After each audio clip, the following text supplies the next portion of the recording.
James Wan has put together a heck of a shared haunted universe between the 4 Insidious films, with a 5th one due next year, the 3 Annabelle tales, the 3 Conjuring films, and a Nun spin-off. Damn, I'm good! While they're all scary in their own ways, the Conjuring films have that little extra bit of fright with the association of real-life events. There are a lot of doubts behind the cases of Ed and Lorraine Warren in real life, but the movies made on them are compelling cases of the supernatural. The first and third movie have interesting stories, but The Conjuring 2 follows one of the most under-discussed and frightening tales of possible exorcism ever told. But just how close is it to the events that took place in Enfield, England? Prepare your Ouija boards and seances as we find out what the fuck really happened to The Conjuring 2.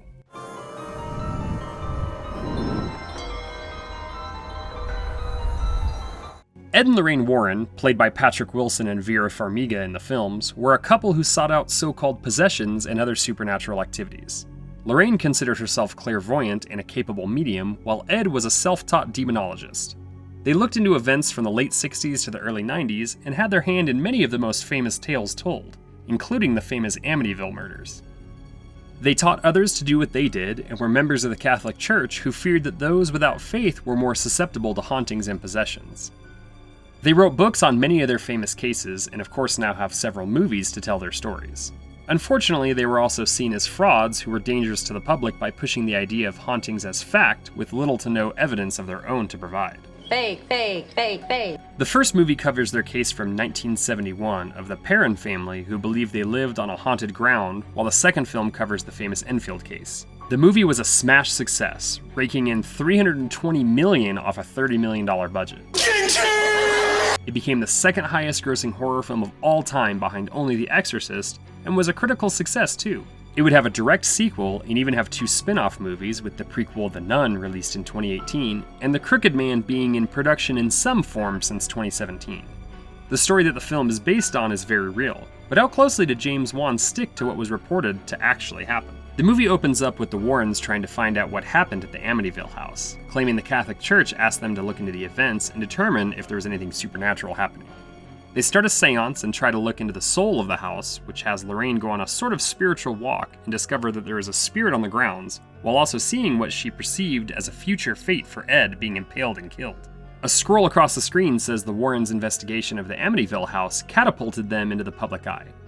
While it is true that the Warrens did go to see the alleged cursed house, and they say it happened very similarly to what happens in the movie's prologue, it's worth noting that many people involved in the house say nothing really happened. While the tragic story of the DeFeo family certainly is real, the rest of the events are mostly believed to be a hoax, and the next owner of the house claims that nothing happened in the 10 years they stayed there. It's also worth noting that the Warrens already had 2 big cases to their name before this, with the Perron family haunting and the events that Annabelle are based off. The movie then cuts to England and introduces us to the Hodgson children and their single-parent mother, Peggy. The 2 older girls, Janet and Margaret, with the 2 younger boys, Johnny and Billy, come home from school with little details like getting in trouble here and giving one of the sons a stutter there, before the girls try to contact spirits via a Ouija board. Janet begins to sleepwalk and experience loss of time before coming back upstairs. The Warrens appear on TV to defend their assertions from an expert who claims that the Lutz story was made up, so how could the Warrens find anything?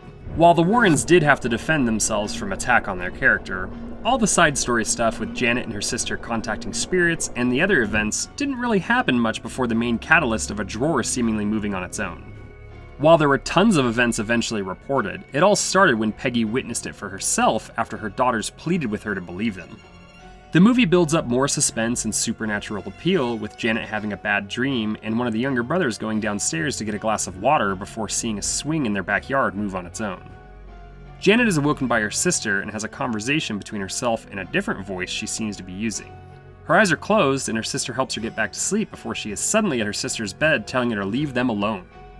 Both the girls go back to bed before their younger brother experiences a scare of his own, with his toy truck being pushed back to him. Peggy is woken up and calms her son, only to find Janet in the chair by herself downstairs. While the movie does a wonderful job setting up tension and scares, none of this was actually reported. There was no crooked man that lived in the boys' tent, and there was no hints of supernatural events until the 2 daughters told their mom about the chest of drawers that moved on its own. Janet stays home from school while she feels sick and experiences yet more paranormal activity, with the TV changing channels on its own and the remote moving places without an explanation. Finally, that evening, Janet and her sister both experience haunting at the same time when their beds begin to shake and levitate slightly. When they scream and wake up Peggy, she comes in and chastises them before their dresser drawer slams into the door and locks them all in. The entire family flees to the neighbor's house and calls in the police. The police arrive and look over the house. They hear knocking within the walls before a chair they grab to look somewhere higher slides by itself about 8 feet total. This is the first instance that the film takes the story nearly verbatim. While we don't know about the TV acting crazy by itself, there was an actual police report filed saying there was an unexplained knocking and a chair slid about 4 feet. While it's an exaggeration in the film for effect, it did actually happen, as well as the dresser moving being the catalyst for the whole thing. The movie shows the Warrens dealing with the most famous creature from the film, Vlcek, which, spoiler alert, there was nothing more than a poltergeist reported at the house. The news gets involved and brings in photographer Graham Morris and Maurice Gross, who look into the claims. While they are leaning more towards belief, the claims also bring in Anita Gregory, who is there more or less to prove everything false. The group makes a recording speaking to Janet, who eventually channels the offending spirit, and Janet's voice changes to that of an older, gruffer man. For the first time in the movie, we have a section that happened exactly as it did in real life. The family went to the news, which drew in scores of people, including scientists, mediums, and even magicians, to see exactly what was going on. In addition, the tape itself is very real, and you can hear for yourself what everyone was listening to when it actually happened. Exactly what? Pulled it by the bottom. Yes. Underneath. Underneath it, yes. Yes. And what did you do? Then what did you do? Make Janet come in the room first. Why did you have to make Janet come in the room first? So she gets the blame. So she gets the blame? Yes. Could you do it if Margaret came in the room first? Might be able. Or if Mrs. Hodgson came in the room first, could you do it then? No, she's too old. After some more frightening possession occurrences at the house, the Warrens are then made aware of the situation by a priest from the Catholic Church and are urged as agents of the church to go see if it's real. When they arrive, they go to the room to find crosses all over the walls and decide to stay with the family to find out if it's a hoax or an actual possession. They talk to the family and conduct an interview where Janet slowly becomes the spirit of the old man who claims it's his house and to leave them alone. The first night they are there, Janet is trapped in the room and tortured by the spirit. The next day, the Warrens meet with both Anita the skeptic and Maurice and his photographer Graham.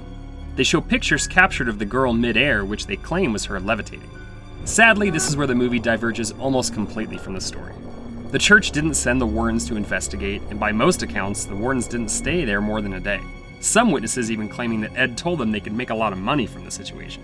One very true fact, however, was the supposed levitating picture that was modeled for the film and closely resembles the real-life shot. The Warrens spend the next few days getting to know the family, and Ed bonds with Janet while fixing the house, and Lorraine continues to see dreadful images of Ed dying a horrible death. One of the nights, there is a full-on possession moment with Janet where she scares the other children and destroys much of the house before everyone finds her contorted in a cabinet wall, calmed only by the sight of a crucifix. After the outburst, Anita calls everyone outside to show that she has indeed found the whole thing to be a hoax perpetrated by Janet. She shows them a movie of Janet destroying the kitchen methodically while clearly in her right mind. As everyone leaves, Janet admits that she had to break things because the spirit told her it would hurt the rest of the family if she didn't. Well, again, the Warrens didn't become buddy-buddy with the family or stay for any kind of duration. On top of that, there were no reported moments of insanity where Janet wrecked the entire house, only to end up stuck in the walls. The one true-to-life element here is the fact that Janet and her sister did admit to faking some of the action, though they said only about 2%, and that was to test the investigators that were coming in and out of their lives. While on the train home, the Warrens listened to the audio recording and discovered that the spirit wasn't warning them, but actually pleading for help, and that it was being held captive by a greater threat. They head back to the house where the demon Vlcek is using all of its powers to have Janet kill herself, while also taking the soul of anyone else willing to step foot in the house. Ed goes in and is blinded, while Lorraine sees the sharp object from her visions that will eventually kill Ed. Ed fights the crooked man on his way to the bedroom, where he almost falls out the window with Janet in tow. Lorraine comes in and defeats Vlcek by using its real name and condemning it back to hell, saving the child and her husband in the process. The family is saved, and the Warrens return home and lock the new haunted object in their room to keep it safe from the rest of the world. Nah. I mean, some of that whole last paragraph is true. The Warrens had a curio haunted museum that they claimed held possessed items that they were keeping safe in a holy blessed room. The whole battle at the end, though, never happened. There was no Vlcek demon or crooked man. The Warrens didn't come back to heroically save the day, and there were no concrete answers to any of what transpired. After about 2 years, the haunting of Enfield just stopped. There were some peculiar details, like Janet speaking in the previous occupant's voice and knowing things about him and his death that she couldn't have known, and many of the other noises and occurrences were never really explained. James Wan crafts a heck of a movie, and took the very bare bones facts to weave his own story with the Warrens into one of the most successful horror blockbusters of all time. But at the end of the day, it's about as close to reality as Ed Gein is to the Texas Chainsaw Massacre. I was going to ask the same question as I asked earlier. How many voices are there? 600.